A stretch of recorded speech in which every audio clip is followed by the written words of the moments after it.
to a topic of discussion that's always familiar to you when we're talking about the Inner Voyager. This is discussing the future of work. My name is Todd Social. I am one of the creative people behind the Inner Voyager, but I'm going to introduce you to the man of the hour, the man with the mission, the man with the voyage, Captain Matthew Swab, who is the Inner Voyager. Take it away, Captain. Thanks, brother. Appreciate you, Todd.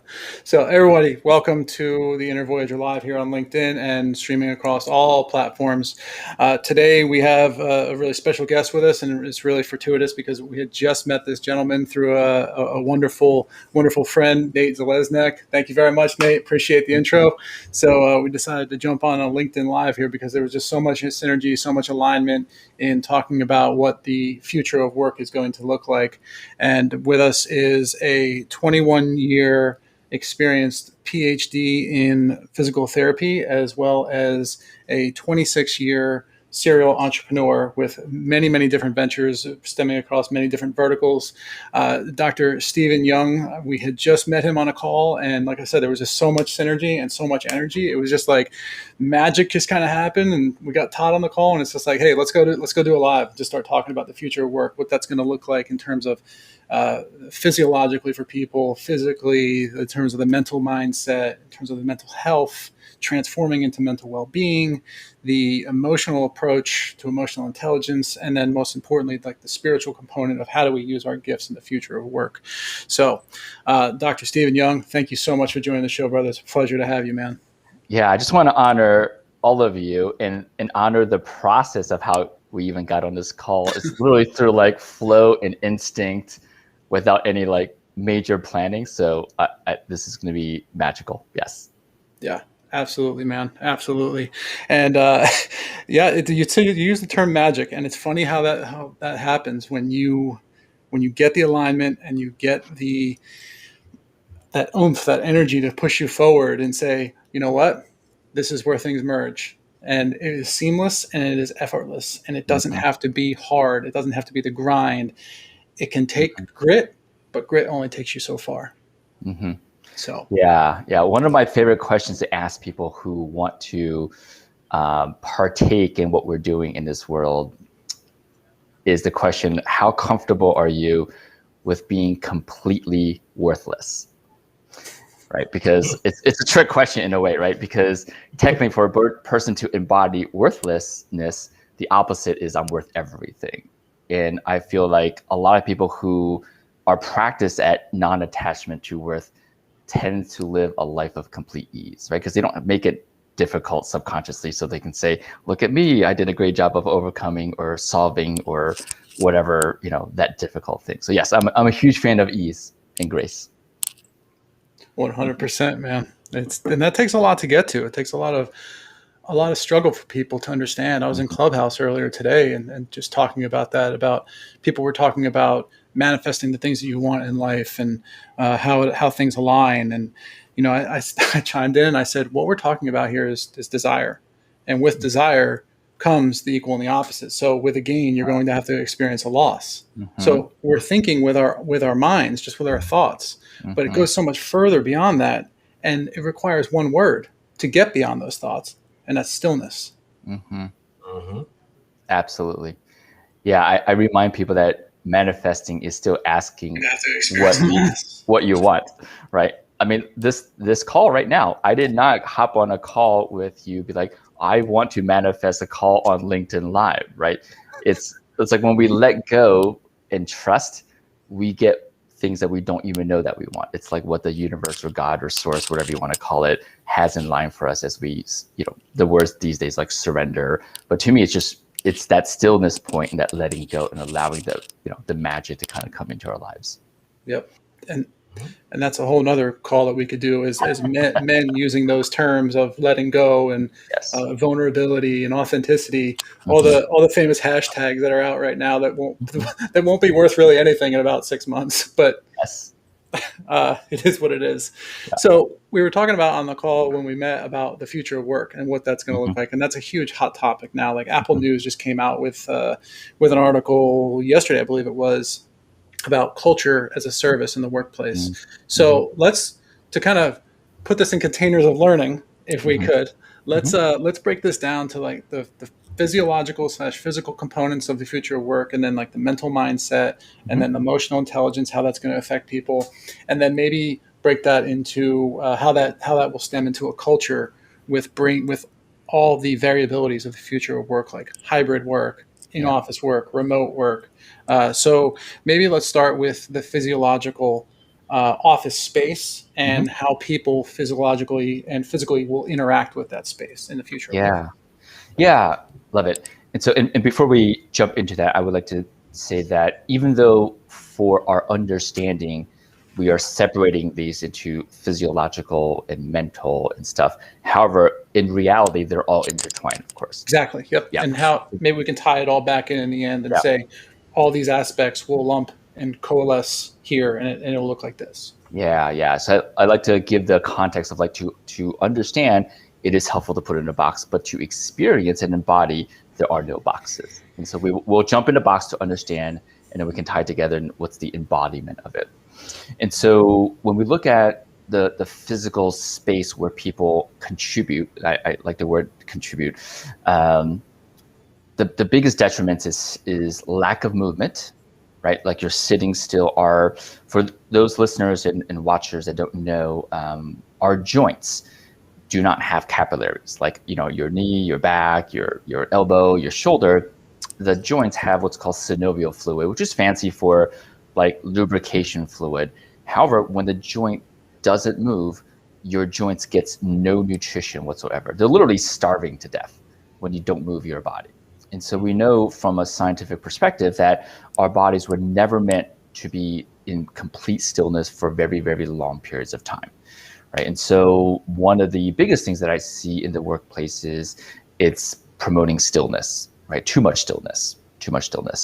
And the other is the way our workstation's set up in terms of having the computer in front of us is exaggerated. You like look up in order to look at the monitor. There's no such thing as slouching. You can't have bad posture when you're in that position 8 hours a day. And so once we realize that, we realize the environment has such a tremendous impact on how we function, and in fact, on who we are, that is completely not as valued and recognized as it can be. Mm-hmm. Yeah. Absolutely. Yeah. Absolutely. Yeah. Yeah. And so just from those 2 points alone, the stillness and the slouching from a physiological standpoint, if we were able to redesign the space that promotes the movement and redesign the space, though, again, the furniture, the space cues you to be in ideal physical position, that would, I mean, we have statistics, 80% of Americans at some point in their life experience back pain, and roughly 30% to 40% experience chronic, which means 6 months or more neck and back pain. And a lot of this comes from the poor physical environment design, right? And so if we can redesign this, we're talking, and I actually did the math way back, we're talking hundreds of billions of dollars saved in healthcare costs. Yep. And lost productivity. Yeah. So talk about the productivity aspect of the physiological advantages of how people interact with that workspace. Yeah. And so a very simple, right, this is where the box and unboxing, right? And so when our body is in complete stillness, which is great. Like, for example, if you want to meditate and you want your mind to be in stillness, you absolutely, right, want to be in complete physical stillness. However, when you're thinking and producing and contributing things, which means your mind is thinking and moving, you want your body to move, right? Because there's no separation between mind and body. We use those words to understand both parts, but they're all operating as one unit, basically. And so there's all kinds of research showing on kids, on adults, all the way through, that a body in motion is much more productive than a body in stillness, right? Because we know when a body is rhythmically moving, your mind is rhythmically moving and generating the ideas and the thoughts and the creativity and the focus and the concentration that you want. Yep. I'm smiling ear to ear because, as many of the listeners probably know just from the stories that I share, is I come from 20 years of going to sea, and it was a constant moving environment, and I didn't realize how fluid I was until I left the Merchant Marine and started becoming an entrepreneur. Even just the rhythmic motion of a ship rolling through the ocean gives you a little motion if you're sitting down. So constantly being in that box of motion is something that I didn't really appreciate until now, and having left it, probably because I was just constantly stressed to the max. I didn't have the awareness for it, but completely resonate with what you're saying. Yeah, and that's such a great example of how, because we think for big effects and big changes in our lives requires big input, something big to change. And I love what you just mentioned, because I'm sure that big boat you were on was a very subtle like movement. It wasn't like, you're moving dramatically. And I am a huge fan of the concept we can have subtle things in our lives, but consistent subtle things can make really big changes. So yeah, I love that. That's true. Todd and I talk a lot about that, about the small incremental changes, about how we move the needle. I love that's a term Todd uses often. I love it. Yes. How can you move that needle? Yeah, it's micro progression. So when you look at the future of work, there's been really, really, really small micro progressions in terms of how work and the workplace cultures really is. But now, because of the COVID, it's now expanded the conversation, because people are actually realizing that the metrics for productivity are directly correlated to the output of wellness inside each individual. And that's not something that a lot of organizations plan for. That's not something that designers have necessarily thought about per se, because design has been more based off the Industrial Revolution mindset versus a wellness mindset. So now we're having this shift. So even the reason why we're having this conversation is because I'm pretty sure there's a lot of listeners, a lot of people in the workplace who have been what I used to call was working sick, because essentially the workplace was not even set up for them to actually be well in the first place. So they're literally working through their workday, working sick. And the way that I would realize that from a management vantage point was the people who were always not well, they were either the most late or to work, because you don't want to go to an environment where you're sick. It's like you don't want to go to the emergency room because there's something wrong to begin with. So it's a mindset thing. And then when you're working there, those are the ones that would be most distant, or even specifically on their lunch breaks. They would not be like into going to lunch because still you're not well. So a lot of this, is a learning lesson for me, because I've been talking about workplace culture and productivity and how they correlate for a long time, and nobody's been listening. and now it's a hyper effect of a lot of failed businesses. Is that their workplace culture sucks and their wellness sucks. And they've tried everything else, but now this is the real inflection point for them to actually open up and listen to people who are dedicated to people's actual conditional wellness, to actually change themselves and change their mindset. And that's a hard pill to swallow for those people who are still stuck in that industrial revolution age, because they're just assembly line, assembly line, assembly line. And this is why we're on this conversation about the future of work, because even in the co-working community, they committed the same crimes because they didn't have another model to actually model after. So now everybody's actually having this open conversation about it. Yeah, there's so many opportunities in revamping everything. And we've spoken about some of the mechanisms, right, which is the physical workspace. And I think there's also a great opportunity to look at what's the overall frequency, energy, feeling container, right? When you speak to most Americans and you say, how do you feel when you say, I'm going to work? Now, I know some entrepreneurs who have found like their passion is their work and they feel great. But I think for most people, work isn't this like, this is my joy, right? I mean, it'd be awesome if that was the case.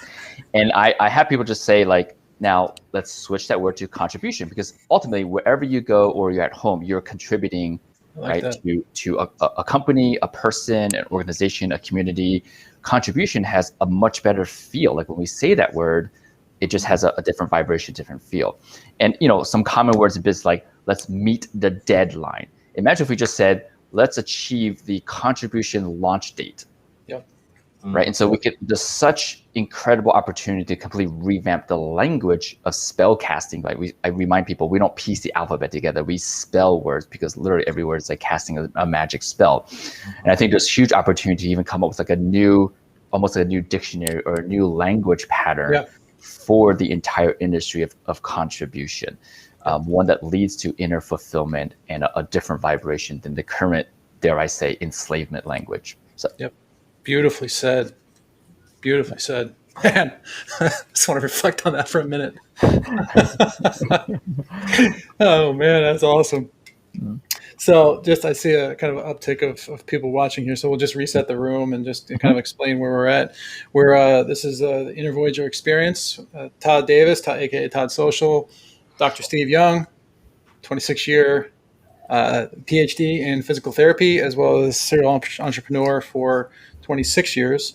And myself, Matthew Schwab, we're talking about the future of work and the different containers that fits in, the physiological / physical, the mental health transforming into mental well-being, and then the emotional portion, how we become more self-aware through emotional intelligence or emotional quotient, and then how that translates into your spiritual gifts that you're given in life and how that coalesces into the culture of the future of work. So let's flow. We just started talking about mindset a little bit. Maybe let's flow into how the mental mindset will change in the future of work. And what a great time to start talking about it with what just happened in the Olympics with Simone Biles, where she just left the Olympics in the name of mental health. We were just Todd and I were just in Clubhouse yesterday talking about that and how that really leveled her up to a whole nother position on the global stage and created so much more opportunity for her, but really opened the door for this new era of athletes, of self-aware athletes, to come in and say,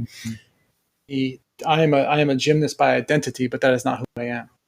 So let's unpack a bit of how mental health will transform mental well-being and how that will affect the future culture of work and the companies involved. Yeah, I love this topic. And again, usually I will start by giving bigger context and then dive in. And again, this shows up in our language. If you notice, we don't ask kids, who do you want to be when you grow up? We ask, what do you want to be when you grow up? Right? Already that language is embedding that their identity is tied solely to their output, I'll call it. And so, and we all know, all three of us know, and I'm sure many listeners know, that is not the case. That is simply our output. And so the case with Simone is a great example, right? Like, I do gymnastics, which is different than I'm a gymnast. Right? I'm sure there's so much more to who she is as a human beyond flips and twirls and stuff, right? And so just to bring that context to the industry of contribution, I think, again, the language and the culture of, developing the who, as that is elevated in priority, I think the magical side effect is this incredible fractal expansion of output, right? Because output is a very transactional linear vibration. The who is a very fractal light emitting thing.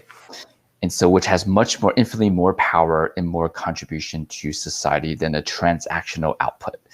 And so already from an organization, they can completely switch their frame in terms of how they experience their team members, right? Instead of saying employees, we can say team members, to be these light bulbs, like lighting the light bulbs brighter versus making sure you shine your light here, right? Because that's a very limiting way of experiencing the team members.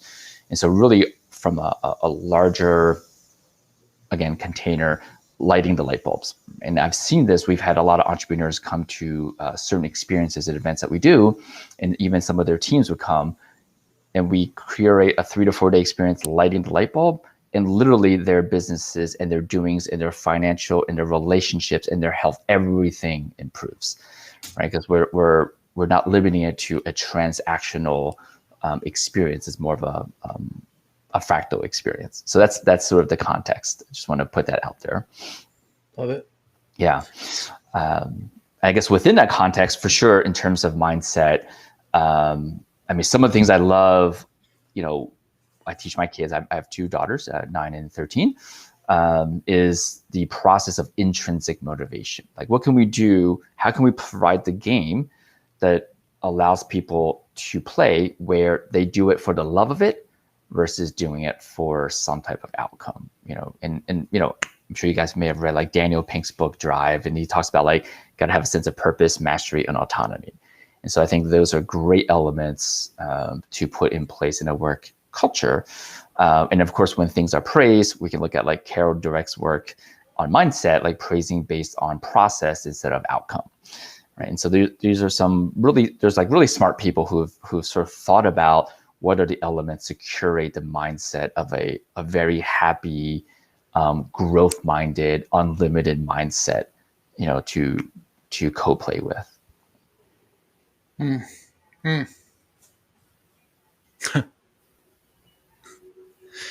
Oh God, it's right up my alley. I love it. Yeah. Like I said before this call, we could geek out on this for like hours. Yeah. And I guess we could if we wanted to. Right. But so with that, how does that play into, in terms of lighting people's light bulbs, how does that play into raising the emotional intelligence of somebody or the emotional awareness? Because what we're going to see in the future of work is much more of an employee centric experience, where they're given more power, more autonomy, but with that comes the flushing out of, or the breaking down of the walls of the personal versus the professional barriers. So how is that going to look because a lot of people talk about it and have programs surrounding it, but that's theory. The individual has to go through the process. So how does leadership contend with the emotional development or emotional intelligence of the future of the employee? Yeah, this is a great topic and great question. And actually ties into, I see a question that says, what are your concerns surrounding the future of work? All tied together. So, we kind of touched upon this a little bit prior to the call. Most of work culture, work setup, language, education, we can trace it back to all the way to, school, was developed to make obedient factory workers, right? In case people don't know, all the way down to the columns of the desks versus the creative circles that we have now. Oh yeah, like literally down to school. People think it'd be awesome if school was invented by a bunch of educators. Like, how do we make really happy, smart humans? That was not the case. School was developed by factory owners who like, how do we make more obedient workers to get them through and make us money and then spit them out, and then next people come in. Yeah. So it wasn't a conspiracy theory. It was a need at the time that has been left behind and now needs to be revamped. Exactly. Yeah. This is definitely, it wasn't like they weren't being evil. They had the greatest good in mind, right? And so how do we move the economy along? How do we grow, the society in that way? It's just outdated, right? It's not good or bad. It's just outdated. And I think that context is important to understand as we talk about the workspace, because it influences everything. Like, we've been conditioned, right, to operate in boxes, right? Like, don't color outside the lines, right? Do exactly this. Raise your hand if you want to go to the bathroom, right? And so we've been conditioned to operate in boxes. And now we are absolutely going forward in a phase of humanity of unboxing, or at least the lines are blurring together, right? And COVID has been a great stimulus of this, right? We used to have to go into our cubicle box to work, and now we could potentially work from home, right? It's like, oh wait, now we have like two different boxes to operate in. So the boxes are blurring. And so once we recognize that the boxes are blurring, we go, well, this absolutely requires an entire different frame, an entirely different context, right? And so I spoke about some language context to shift. So we have that. And then from an emotional, psychological standpoint, I kind of touched upon, like, got to sort of light up the light bulbs. And I think this is a great opportunity for any employer to recognize that all of their team members are on their own hero's journey, right? And they may be in different phases of their own hero's journey. And so you want to make sure that you have systems and processes in place to recognize that not everyone is exactly in the same spot of their hero's journey. And so I believe the future is to have, I don't know, and instead of HR, it's like heart R, right? Instead of human resources, like heart resources, where there's some process or person or department who is helping these team members navigate their own hero's journey, and navigate their own hero's journey in a way where the context is about a deeper understanding of the grand question of who am I, right? Because the more clear that person becomes about who they are as a person, their being, and detaching that from their doing, the more satisfied they are with themselves, and they're literally emanating satisfaction and acceptance and peace. Because if you squeeze, I feel like especially in the 80s, about squeezing as much productivity from the employee as possible. Well, you're getting that productivity. That I remind entrepreneurs and their team, like, you can make a mousetrap a widget, and if you're in a state of love, that vibration gets embedded into the object. This is science now. We've shown this with water, right? Emoto's work. There's a bunch of scientists who've been shown that the word that we put on the pure water bottle and freeze it and look at the crystals, the words that we think and write and feel about that water dictates the crystal formation of water. So we know that our thoughts and emotions have a direct impact on molecular things around us. And keep in mind, all substances vibrate, right? Mm-hmm. Every molecule is vibrating. So what it's that just where are they vibrating at? Yes. What frequency? So, what frequency? And so this is where it gets a huge aha for employers. Oh my God, if all of my team members vibrate at love or at a higher vibration versus guilt and shame and anger, that means my service, my product that I'm putting out into the world also vibrates at that frequency.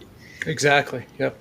So and this is huge. So quick digression, because we're talking at one level from that higher frequency, right? Mm-hmm. But we need to drill that down to practical, pragmatic, actionable steps mm-hmm. for leaders to take now, who those leaders may not even be self-aware. So how do you have a leader support somebody on their hero's journey of emotional exploration or personal development or spiritual beingness, like, if they don't even know what that is? Yeah, great question.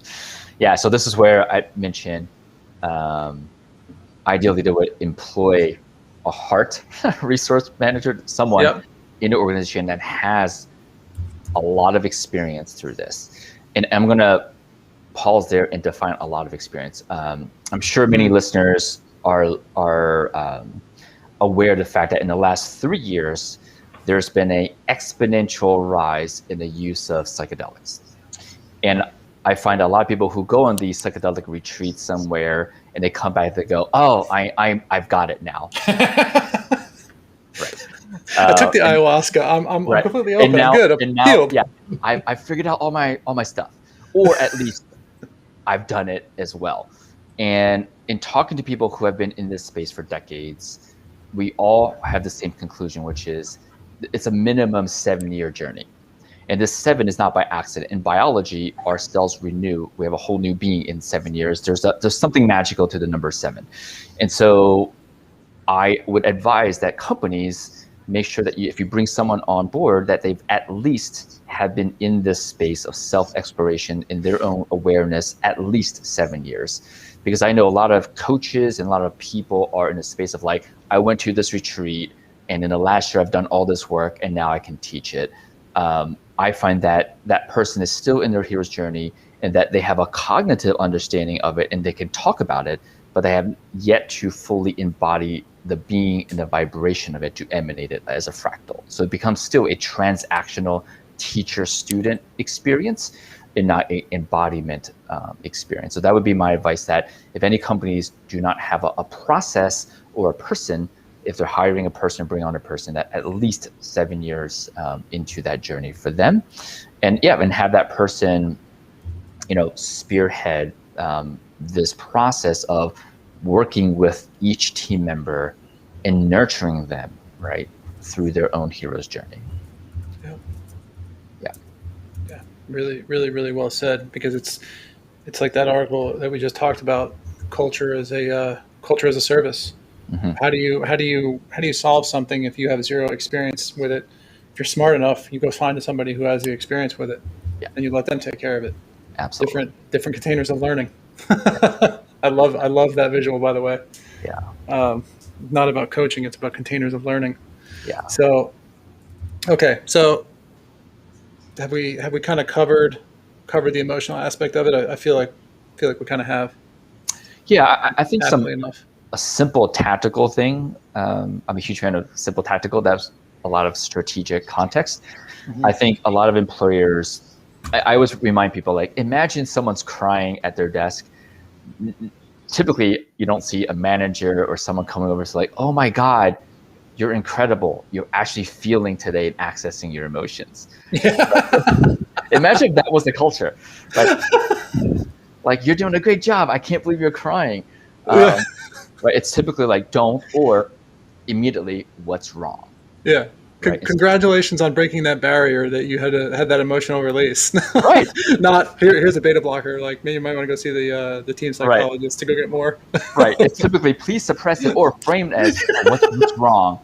Right? Who sexually harassed you, or who said something offensive? Right. Right. And so from a tactical thing, I think all employers can actually revamp their entire frame of like reward emotions, right, essentially. Right. And that's however way you want to reward emotions. Yep. Reward emotions, because we are absolutely emotional beings. In most workplaces, people learn to suppress those emotions. Right. And when you suppress, what I've learned in my journey is when you suppress anxiety or suppress whatever anger, you suppress also joy. You also suppress bliss. You also suppress love. Yep. And so the practice of allowing all emotions to surface allows all emotions to be experienced. That's right.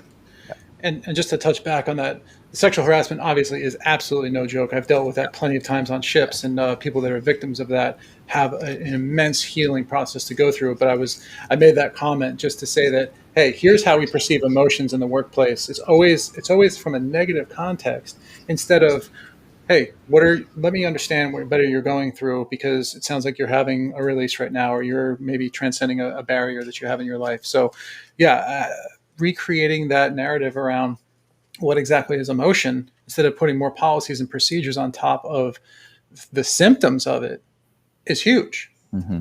But again, how many leaders are apt enough to be aware of that? Yeah. And, I thought of another mechanism that I typically recommend. I'm a huge fan of like these simple, do-it-yourself mechanisms that doesn't require a coach. And so it's a 4-step process, right? So step 1 is when we meet any resistance in our lives, something we don't want, basically. The first step is to honor that we don't want it. The reason that's important is because a lot of people who have gone through some type of spiritual work will think, I shouldn't be feeling this, right? Like, I should know this, or I should not be feeling this. So step 1 is honor the fact that you're feeling it and that you want to decrease it. That's okay, right? That gets rid of the guilt, the underlying guilt of actually experiencing this resistance. That's step 1. And so step 2 is recognizing what is the identity in me that wants to experience this? What is I call I am statement that wants to experience this, right? And I'll give you a practical example that I see a lot in people. So people who believe I am strong, right? That have that identity, I am strong. You can imagine through cognitive bias and cognitive dissonances, right? We must perceive reality to be difficult, right? Because if life was like magic wand, everything happens with ease, it does not support the I am strong identity. And so we must create difficulties in order to overcome, right? Even it shows up in our language that the strong people like, I've overcome that. I've struggled through this, right? They don't say I navigated with ease, right? And so the over-attachment to identity of I am strong is the identity that's creating the consistent and persistent repeated resistances. Because if we look into Hermetic laws, and that might be a whole nother topic, there's these 7 laws that govern the universe, and one of them is polarity. Everything has opposites. And we can dive into Kabbalion right now if you want. Awesome. And so if we look at the 7 laws, right, so everything has rhythm and polarity, and we're meant to experience how amazing. So hallelujah. Go ahead, brother. So preach on. And so what I believe is that, so the metaphor I give is like, we're a kid in a playground, and there's like hundreds of different types of swing sets. And what we do is we're told, hey, get on this swing. And through typically our parents and society, they'll say, hey, only swing on the front half of the swing, which is strong. And the back half is weak. It's the opposite of strong. but we're told don't be weak, right? Be strong. And so the visual I have is we astral project outside of our bodies, and we clone ourselves, and we make our clone stand in the middle. And then our clone pushes us to swing in strong. And as we want to naturally swing back all the way through the weakness, the clone has to use all this energy to stop all that momentum and push again. And we keep swinging only half of the swing. And your clone or your astral projected self eventually goes, I am really tired. All this energy just to keep you only on this half. And the person, the you riding it, part of your subconscious knows, I wonder what it's like to swing on the other side of this swing. I'm only experiencing half this ride. This is happening energetically, subconsciously, all that stuff. And so just think, if you allow it to swing all the way through to weakness and back to strength, one, way less energy. You don't have to stop all that momentum each time. And imagine after we swing through the swing, I don't know, 10 times, 100 times, 1,000 times, 1,000,000 times, you go, I'm bored. I know what this feels like. You get off of that swing. And the moment you get off that swing, you no longer are attached to I am strong or I am weak. You're not attached to either identity. Yep. I believe as we repeat this from swing to swing, polarity to polarity, over time, we're not attached to any identity. We become nothing. And the opposite of nothing is everything. Also known as divine source and all that stuff. So that context is playing out in our everyday experience. When we meet resistance, we're typically told to push through. It's like stay on that half of the swing. So, right. So this is why step 2, you identify what is the identity that is that half. And then step 3 is you embrace the other side, right? Embrace the weakness. And step 4 is how do you embrace the weakness? Well, one way you can do it is you can write down the 20 benefits of weakness. You already know, I'm sure, if you're attached to strength or strong, the 20 benefits of that. So you can cognitively and consciously identify the benefits of it. And then subconsciously, you can reimagine a previous situation in life that you use strength to experience. Now use weakness. Yes. Experience. Yeah, because then you're raising up those lower emotions to actually work for you instead of happen to you. Yes. And Todd, you and I were having this conversation the other day about what was that? Was it a shotgun pattern versus a laser? Mm-hmm. When you're accepting of those lower emotions of whatever happens to you throughout the day, it's like, oh, same thing as joy. It's just happening. So if I'm celebrating joy and happiness and contentment, why am I not celebrating this? Because it's all going to pass anyway. Yes. And bringing the 7 immutable laws of nature into it is huge. But how many people want to venture outside of that vessel of comfort from religion into reading things like that? Yeah. It's also different. It's also interesting how different people on different platforms will perceive this. Mm-hmm. Because LinkedIn, it's a little more conservative, a little more professional based. But then, Twitch is going to perceive it one way, YouTube another, Instagram another, and so it's interesting to even put it in those vessels. Just think about as you're kind of flowing through that stream of thought process there. Yeah, every platform's an arena, though. What's that? Every platform's an arena, and so there's different levels of the audience. So if you think about an arena, like a basketball arena, because I'm always thinking about this. I've sat at different vantage points at a basketball game. You see it completely different when you're down on the floor as you're up in a higher seat or you're up in a box. So this is about how much do you want it to speak close to you, to your spirit and your soul, or how distant do you want to listen? And so that distance is the wedge that you create because you either don't understand or you don't fully accept or agree that this is where you need to go. But coincidentally, if you're listening, that you do need to go there. Because even someone who is ignorant of what this is like real emotional bliss for them, they realize that emotion is something that they may either experience ongoing or they may never experience. So since they may never experience, they're afraid to experience it in the first place, because being the first is a whole lot harder than being the follower, which is why the nature of social media is about following. It's not about being the first. So a lot of people, you wait to see someone else's funnel or you wait to see someone else's launch. Why? Because you want to follow them. It's easier to do that, to be the first, to step out and say something's wrong, which is why Simone Biles is really significant, because she said something's wrong. Yeah. This is not working. And to say that in the moment where she's supposed to say, no, nothing's wrong, I can just push past it. Yeah. Yep. Imagine a common everyday worker that does the same exact thing. Yeah. Someone that's sitting, at a Starbucks, because I've said this over and over again. I can't fathom why people will sit in the Starbucks drive-through. They will sit in the Starbucks drive-through all day long. Right. But if you ask the same person to go pick somebody up, if you ask the same person to go drop off food for a homeless person, that's too far, or that's too hard.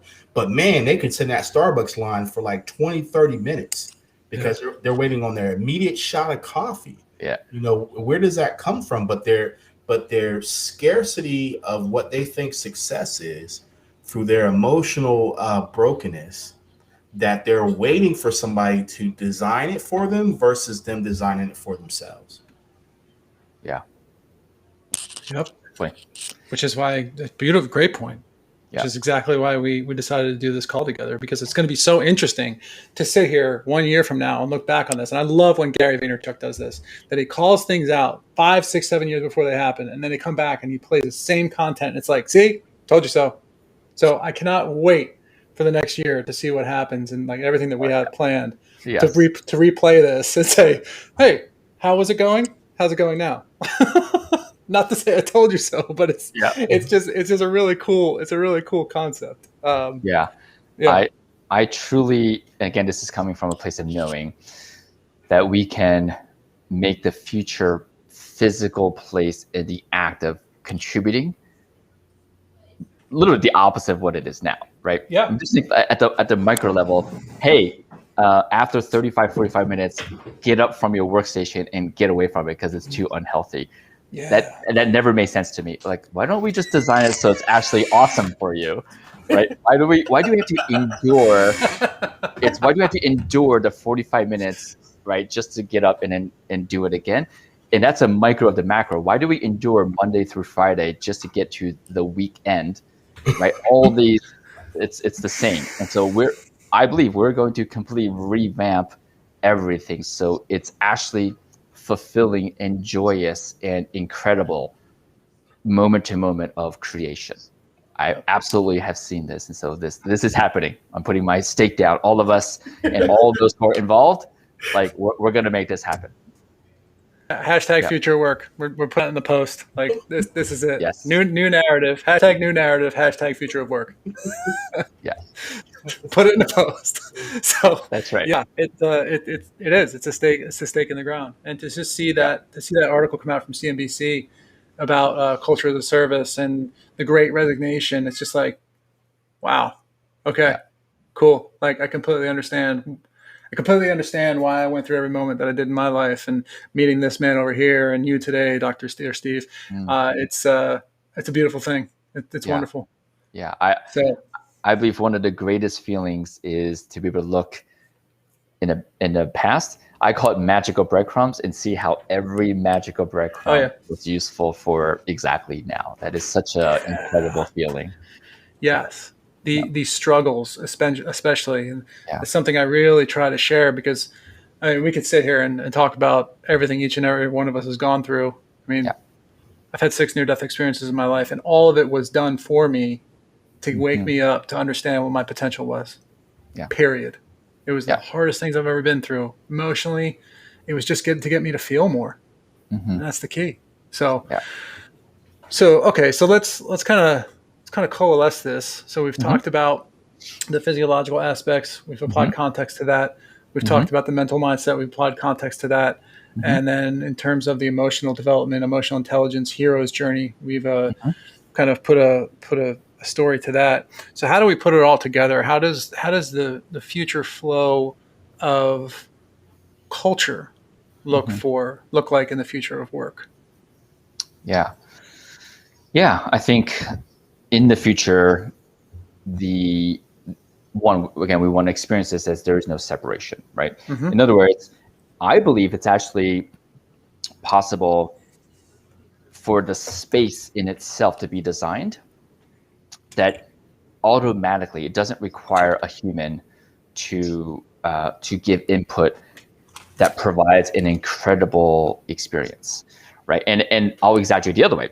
I believe that we could have the work place exactly the same, but we have an incredible human or humans that go there and kind of like sprinkle their magic, every day, gets people up off their horribly designed desk and moves their bodies. In other words, we can go at it individually, right? Environment, person, or we realize it's all connected, right? One affects the other.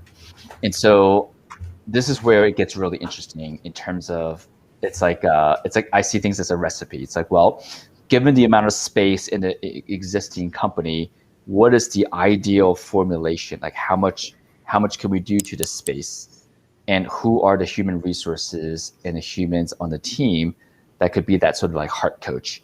And it'd be very interesting to kind of formulate what is the ideal. Is it X% input from a human and X% input from an environment?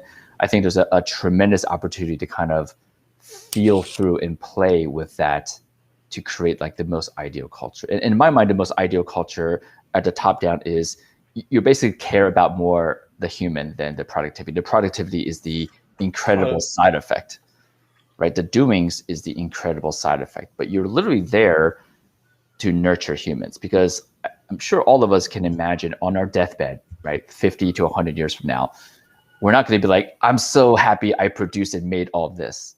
No one ever thinks that, right? It's more like I've connected, I've impacted, I've loved, I've experienced, right? Those are typically the things. And so it's a great opportunity for entrepreneurs and C-suite executives, anyone that has any input on a workstation culture, workspace, to start to flip that frame of like, got it.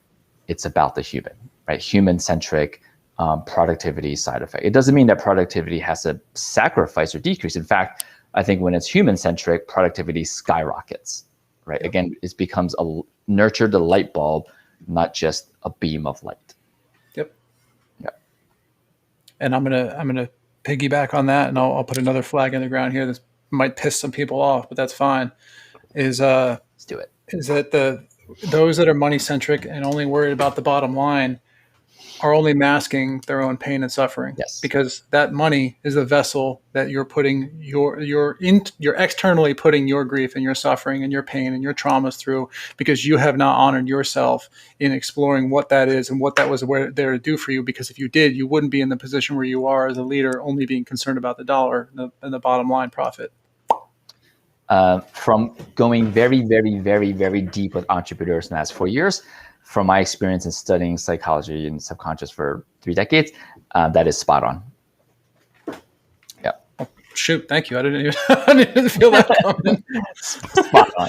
Yeah. But that's why we're here. That that is why we're here, to bring that up. And if those words get to one person, eventually they'll get to more. But if it gets to one person and change that one person's life, mission accomplished. So awesome. All right, so we'll wrap it up here in a little bit. But are you open to a surprise question? It's nothing intrusive. Yeah, any question, I'm open. Okay. Todd, you want to ask it, or you want? Nothing's off limits. I love it when you ask the question. All right. Well, we got to reframe it a little bit, because I was actually talking with my fiance last night, and I asked her the question because we asked it to each other when we first got together, and we gave 3 people from each of the different categories, but you can give it from any category. So if you were to sit down and have dinner with 3 people from any time in history, past, present, or future, it could be 3 past, 3 present, 3 future, or any across any time, who would those 3 people be and why? Great question.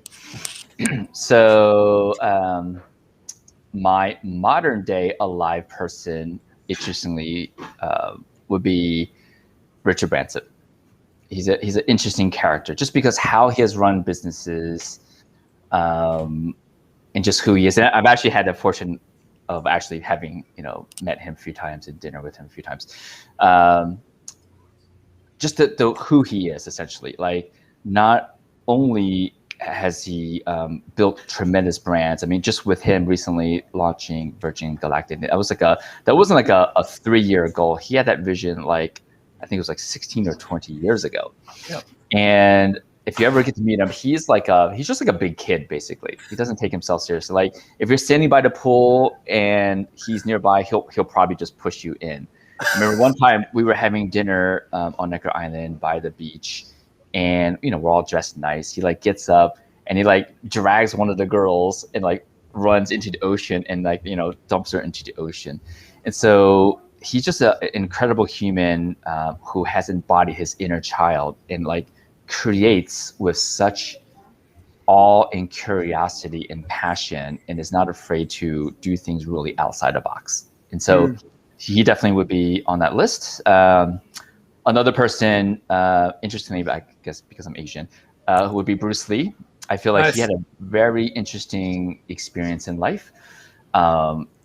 Interesting side note. So my grandfather, younger brother, trained with Bruce Lee. And my grandfather's younger brother was actually bodybuilder. I used to bodybuild. It was like Mr. Hong Kong. So they, you know, hung out with Bruce Lee a lot. So I would love to sit down with Bruce Lee just because, you know, beyond his martial arts skills, I mean, what I honor most about him is philosophical, you know, skills, right? And so if you read his works, that guy was extremely philosophical, and I almost like he knew how to, what I call, choose reality way before it became kind of popular these days, right? He was able to apply some of the, I don't think he probably explicitly talks about it. It was kind of embedded into his philosophy, but that guy definitely read some mystery school mysticism, deep stuff, right? And so, so it would be him. And if I had to choose like a, I don't know, mystical figure, you know, it'd be someone like Buddha or Jesus. And so the reason is not for actually their teachings and their learnings and stuff, but more so a discussion of like, what do they feel and think about organized, not religion, but organized, like boxed in ways of thinking, if that makes sense. Like I feel like their essence, especially, you know, if I say Jesus, was about really unboxing, and it was man that kind of boxed their things and created church. And so I would love to get like straight from the source, like what was their essence that they were really trying to broadcast into humanity. Because, you know, I've read a lot of old mystery school books that, you know, we're able to decipher. Most people may not realize literally the Bible is an anatomical blueprint on unlocking the pineal gland, if you see beyond the parables.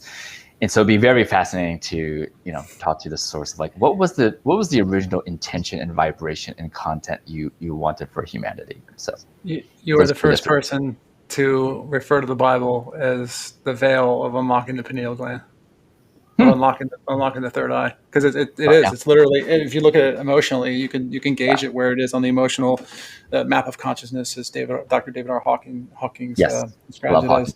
Yeah, letting go is a great book. Power versus Force, amazing. So that map of consciousness is something that I use day in and day out religiously. It's a great framework to use. Mm-hmm. Yep. So, all right. So, Jesus / Buddha, living Christ. Yeah. Where was that? Richard Branson and Bruce Lee. Cool. Todd, who are your three people?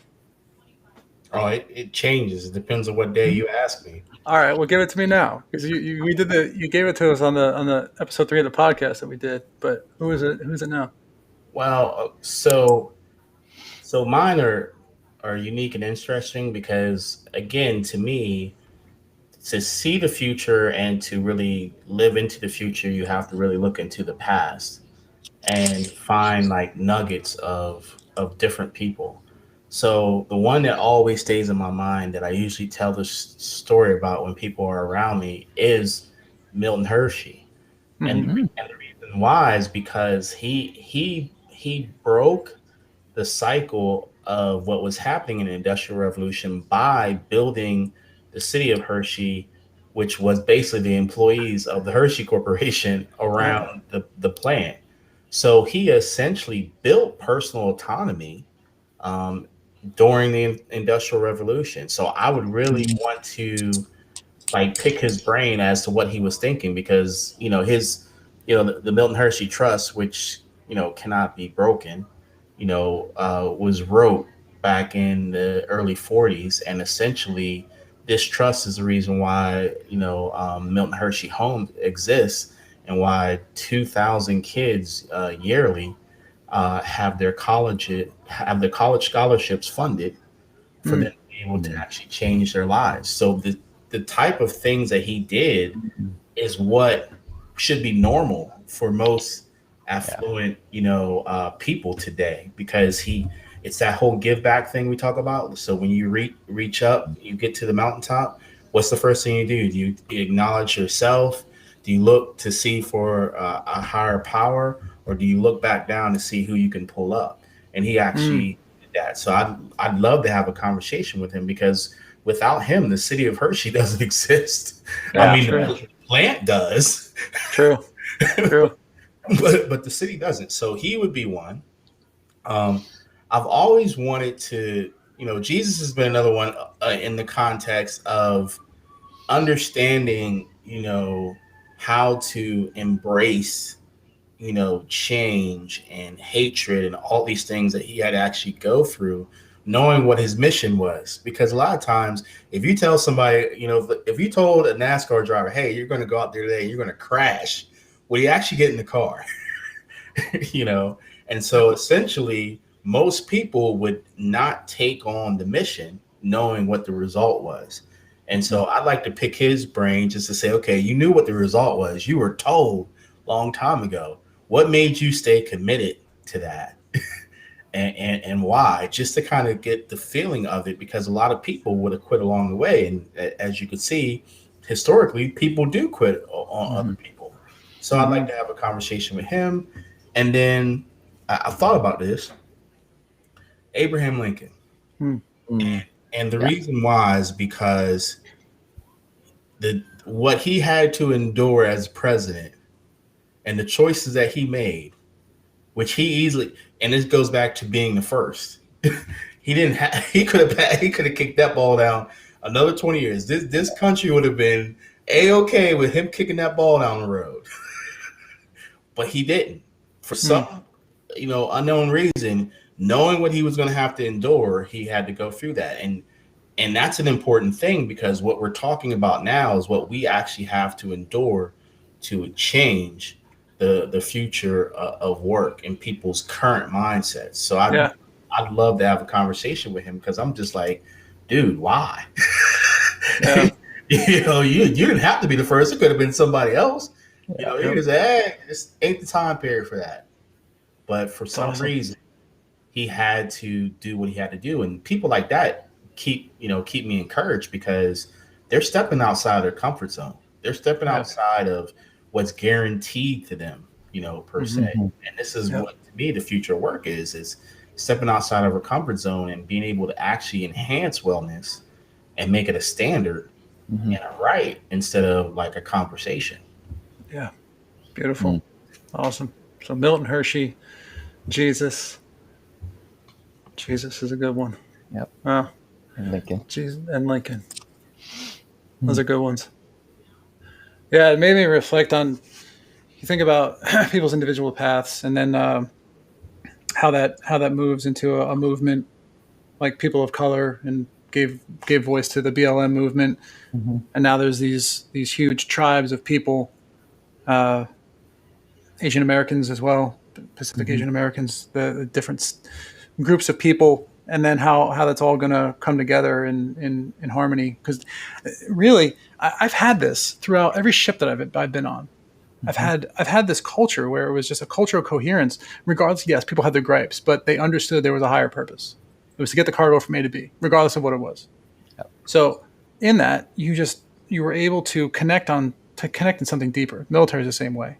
We all have our issues coming out of that, PTSD or whatever, but those are the things that can unite us too.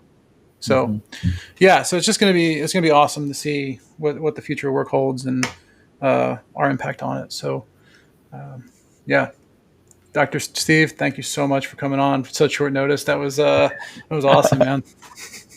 My pleasure. Yeah, I knew it would be fun, so I was like, yes, let's do this. Yeah. From the minute you picked up the phone, it was like, oh boy, what are we getting into? So I had to call Todd. So, and Todd, as always, brother, thank you so much, man. Thank you for putting this together. And everyone listening, we're going to be doing this every Friday at 2 p.m. Eastern time. So I hope you enjoyed the conversation based around the future of work.